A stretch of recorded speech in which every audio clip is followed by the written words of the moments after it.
हर गोरी ने देने को तैयार है, जो न मांगे उसको बेजार है।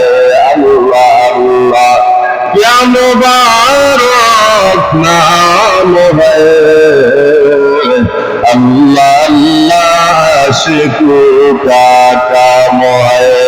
अल्लाह अल्लाह तू मेरा सत्तार है, अल्लाह अल्लाह तू मेरा रहमान है। अल्लाह अल्लाह तू मेरा माशूक है, अल्लाह अल्लाह तू मेरा महबूब है। सुभान अल्लाह।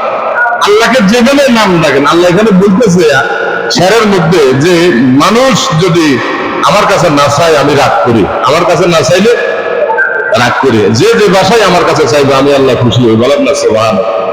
ও দুনিয়ার মানুষ, আল্লাহর বান্দা নবীর উম্মত, একটু গভীর মনোযোগ দিয়ে শুনেন। আল্লাহ রাব্বুল আলামিন যে আমাদেরকে এই জমিনের মধ্যে পাঠাইছেন, নামাজ যেমন একটা ইবাদত, রোজা রাখা যেমন একটা ইবাদত, সদকা দেওয়া যেমন একটা ইবাদত, আর হজ করা যেমন একটা ইবাদত, দোয়াও করা একটা ইবাদত। সুবহানাল্লাহ। দোয়াও করা ইবাদত। মুসলমান দোয়া বলে যাইতেছে, বড় আফসোসের বিষয় যে মানুষ যত রকমের সমস্যা আছে দুনিয়াতে, সব সমস্যার সমাধান আমার আল্লাহ রাব্বুল আলামিন দোয়ার মাধ্যমে করে দিবেন। সুবহানাল্লাহ। দোয়া কত বড় দামি ইবাদত। আল্লাহর নবী বিশ্ব নবী মুহাম্মদুর রাসূলুল্লাহ সাল্লাল্লাহু আলাইহি সাল্লাম নিজে দোয়া করতেন, সাহাবা আজমানদেরকে দোয়া শিখাইছেন, নিজে দোয়া করছেন, সাহাবা আজমানদেরকে কি দোয়া চাওয়া একটা সুন্নাত, দোয়া করা আর একটা সুন্নাত। বলেন না সুবহানাল্লাহ। অনেকে প্রশ্ন করে, হুজুর মসজিদের ইমাম সাহেব যদি আলেমদেরকে নিয়ে যদি আমার বাসায় দোয়া করাই, 100 টাকা যদি দিয়ে আমি লস হবে? আরে মুসলমান ঘোরা কোভাল, তোমার যে সন্তানের পিছনে হাজার হাজার টাকা চলে যাইতেছে, অসুখে বিসুখে অ্যাক্সিডেন্ট মামলা মোকদ্দমা লক্ষ লক্ষ টাকা চলে যায়, কিন্তু একজন মসজিদের ইমাম সাহেব দিয়ে তার জন্য দোয়া করা তার ভাগ্যে জুটে না। এরকম লোক আছে কিনা? নাই।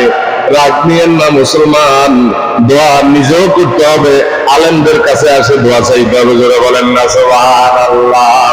কারণ একজন আলেম যখন দোয়া করবেন আল্লাহর দরবারে বাধা থাকে না, আল্লাহ রাব্বুল আলামিন কবুল করে নেন। ইন্নাল উলামা ওয়ারাসাতুল আম্বিয়া, নবীদের ওয়ারিস আমার আল্লাহ রাব্বুল আলামিন আলেমদেরকে বানাইছেন। সুবহানাল্লাহ।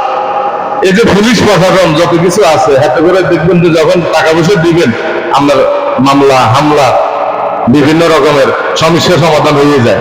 তো আলগা সালগা দিলে কি হয়ে যায়? সমস্যা সমাধান হয়ে যায়, কিছু হয় কিছু হয় না, কিন্তু পুরো গ্যারান্টি দিতে কি পারে না। আল্লাহর বান্দা নবীর উম্মত, একজন ডাক্তারের কাছে যদি যান, মনের একটু আফসোস করেন, একজন ডাক্তারের 2000 টাকা পর্যন্ত প্রেসক্রিপশন আছে, 5000 টাকা পর্যন্ত আছে, 1000 টাকা পর্যন্ত আছে, সর্বনিম্ন LLB যে দিচ্ছেন তারও 500 টাকা 200 টাকা দিছে, আছে কিনা? নাই। মুসলমান 2000 টাকা খরচ করে আপনি চিকিৎসার জন্য গেলেন, কোনো আফসোস নাই। বলেন আর একজন আলেম যে আপনার মসজিদের পাশে মাদ্রাসার পাশে একজন আলেম আছেন, ওই ডাক্তারের মর্যাদা আল্লাহর কাছে কম না বেশি?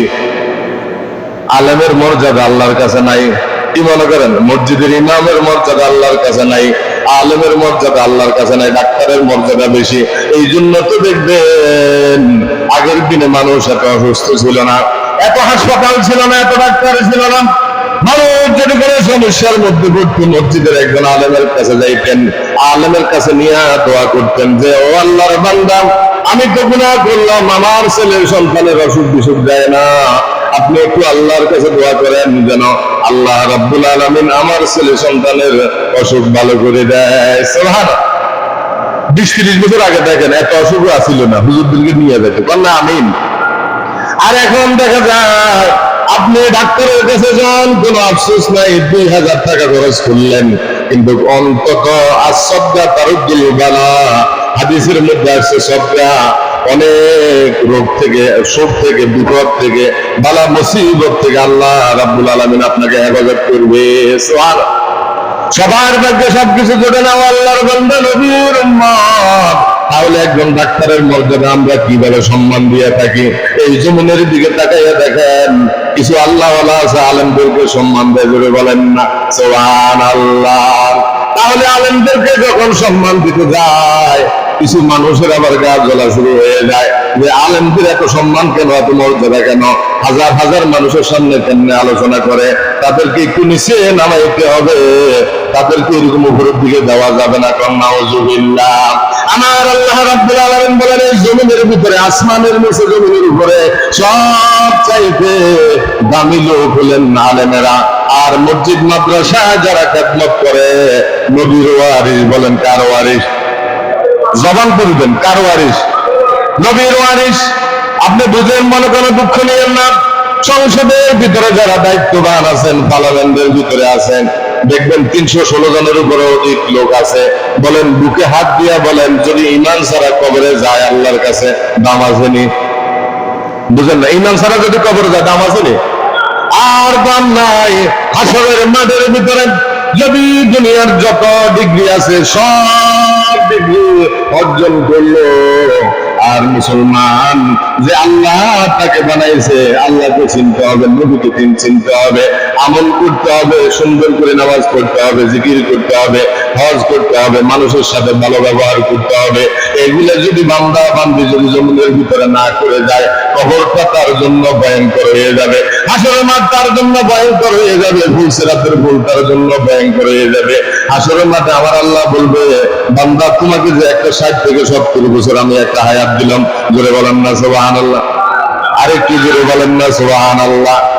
60 থেকে 70 বছর একটা হায়াত দিলাম বান্দা। ওই বান্দা, তুমি 60 থেকে 70 বছর হায়াত পাওয়ার পরে আমাকে চিনলা না। আজকে আমি আল্লাহ রাব্বুল আলামিন তোমার উপর কোনো জুলুম করব